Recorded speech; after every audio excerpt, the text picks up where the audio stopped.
Kembali di iNews Petang, pemirsa, kita masih membahas terkait dengan kasus sumber waras yang memang saat ini Gubernur DKI Jakarta masih dalam proses pemeriksaan di gedung KPK Jakarta Selatan seperti tadi yang sudah disampaikan oleh rekan Wahyu Seto Aji. Saya ke Bang Margarito, tapi kalau Anda lihat dari proses hukum sendiri begitu ya, dengan waktu saat ini mungkin sekitar, kalau tadi dari rekan kami mengatakan sudah hampir 7 jam Gubernur ini diperiksa. Apakah mungkin dengan waktu yang cukup panjang seperti itu cukup waktu begitu untuk menetapkan sebagai tersangka? Enggak, tidak, sama sekali tidak. Karena kemarin Ibu siapa itu yang Ibu Kartini, ketua yayasan kalau nggak salah kan ada lebih dari 8 jam kan, nggak apa-apa juga. Karena menetapkan tersangka ini karena saya dan Pak Alfon ini orang hukum gitu ya. Menetapkan tersangka itu mesti bukti.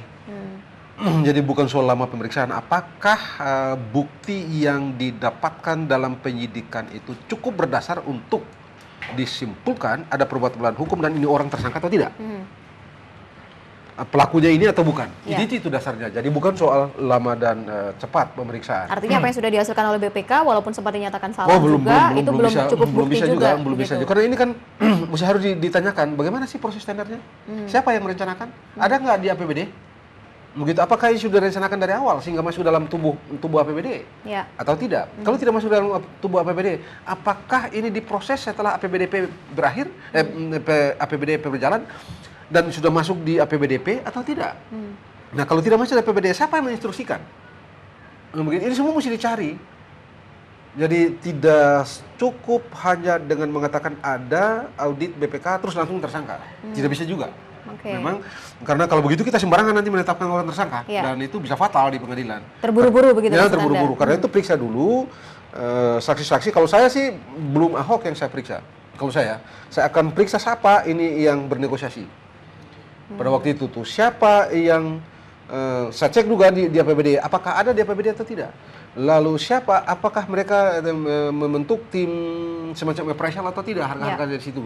Apakah siapa tim pengadaannya, ya, dan seterusnya. Itu akan saya cek dulu. Setelah itu baru, ya itu tadi bahkan bubur panas itu, begitu, baru naik.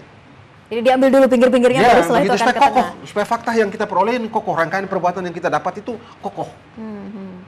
Baik, kalau Pak Alfon sendiri melihat dengan bukti-bukti yang mungkin sudah dimiliki oleh KPK begitu ya, dengan memanggil 2 orang saksi yang sudah dimintai begitu ya keterangannya, bahkan kita belum tahu apakah yang dipertanyakan. Tapi biasanya apa sih yang dipertanyakan oleh penyidik ini terkait dengan pemeriksaan kasus yang sering dilakukan oleh KPK? Jadi ini kan persoalannya ada dugaan negara dirugikan, ada dugaan ada yang diduga sebagai pelaku. Pelaku ini biasanya orang-orang yang diuntungkan. Kalau ada yang dirugikan negara, ada yang diuntungkan. Yang diuntungkan apakah penjual, yaitu yayasan, apakah yang memang menyuruh melakukan membeli. Yang sekarang diduga pada Ahok ini seolah-olah dia adalah orang atau pihak yang menentukan, menyuruh agar terjadi pembelian. Sehingga tadi kata Pak Margarito, bagaimana sih perencanaan di APBD, anggaran pendapatan belanja daerah? Apakah memang sudah perlu membeli sebidang tanah seluas 3 hektar di daerah mana dan sebagainya, itu apakah dalam rencana anggaran pengadaan itu ada? Kalau memang tidak ada, kalau tiba-tiba diadakan, siapa gerangan yang punya inisiatif, kan begitu. Nah, kemudian yang punya lahan atau yayasan yang jual, apakah memang pada saat mau transaksi jual beli karena ini ada yang lebih tinggi, karena ada deal-deal tertentu, buktikan ada deal-deal tertentu dan ada bocor-bocor nanti kalau deal tertentu jadi, ini ada sesuatu yang jadi, bisa diketemukan benang merah di sana. Nah, di sana baru mungkin persoalan ketersangkaan nanti menjurus. Kalau saya kembali kepada pembelian melalui APBD, ini tahun 2014 Desember begitu ya. Kalau memang tidak ada sebenarnya dalam APBD itu sendiri, apakah memang boleh pembelian itu dilakukan? Sebenarnya boleh dan tidaknya sebagai pimpinan wilayah itu kan ada rambu-rambu yang mana yang boleh, mana yang tidak. Nah, sedangkan kebolehannya tersebut sejauh mana boleh tersebut dalam batas toleransi atau batas tidak melanggar hukum. Nah, selama itu tidak melanggar hukum, karena kalau seperti beli sesuatu di Jakarta pada umumnya orang jual beli tanah di tempat yang strategis, jalan besar dan sebagainya, agak mustahil kita beli dengan NJOP. Agak mustahil. Itu praktek pada umumnya. Biasanya lebih. Jadi kalau mungkin kalau secara bisnis, ini harga NJOP, lokasinya strategis dan kami butuh. Mungkin orang berspekulasi. Boleh-boleh saja sejauh, tadi lagi kata Pak Margarito, niat jahat itu memang berspekulasi karena ada sebuah rencana jahat atau kolaborasi untuk saling menguntungkan. Satu butuh duit, oke, beli saja, satu memang perlu duit, kalau lu beli barang ini nanti saya kickback. Ya. Soal kickback dan rencana-rencana itu sebuah skenario besar itu yang harus diungkap. Kalau skenario ini bisa terungkap dengan baik, dengan kerjaan-kerjaan penyidikan, bisa saja terjadi. Mungkinkah terungkap begitu loh dengan waktu yang seperti ini? Kalau Anda melihat dari kacamata Anda, Pak Alphonse dan juga Bang Margarito melihat dengan kasus sumber waras ini sendiri, apakah memang juga sudah semakin cepat untuk maju atau masih kesulitan begitu untuk menemukan? Bang Alphonse atau Pak Margarito, silakan. Kalau mengungkapnya sih pasti bisa. Penyidik itu tahu cara mengungkap. Ya. Jadi saya yakin itu bisa diungkap. Hanya soalnya adalah mau diungkap enggak. Karena cara mengungkap ini ketepatan pertanyaan juga menentukan. Misalnya sekarang gitu ya, tadi katakanlah dibeli 2014. Ya. Kalau tidak ditanyakan siapa yang beli, bagaimana belinya. Artinya kembali lagi pada KPK. Ya, KPK mau tidak penyidiknya, penyidiknya. Karena cara merumuskan pertanyaan untuk diajukan kepada saksi itu menentukan. Kalau Anda lihat dari KPK sekarang mau tidak untuk mengungkap? Saya berprasangka baik saja, mudah-mudahan mau begitu ya. Karena semula mereka bilang cari niat jahat dan tidak pernah ditemukan niat jahat. Tapi hari-hari ini mereka sudah periksa ibu siapa itu dan kemudian hari ini juga diperiksa Pak Gubernur.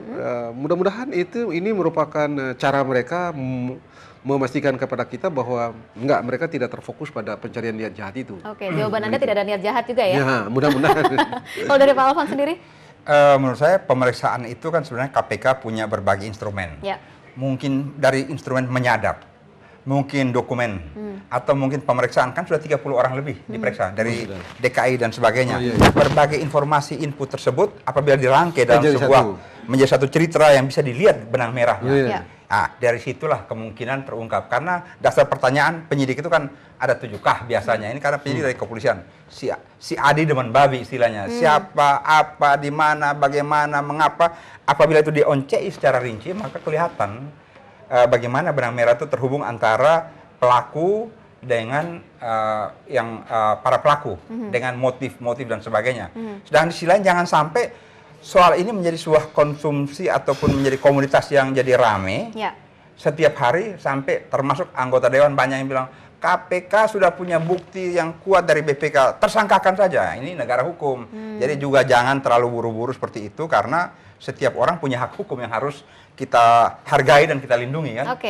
Baik, jangan Bang sampai Alphonse dan semua juga orang tersangka. Gitu. Ya, Pak Margarito, kita tetap akan ikuti proses hukum ini seperti apa. Kita belum tahu hasil pemeriksaan yang dilakukan oleh KPK terhadap Gubernur DKI Jakarta.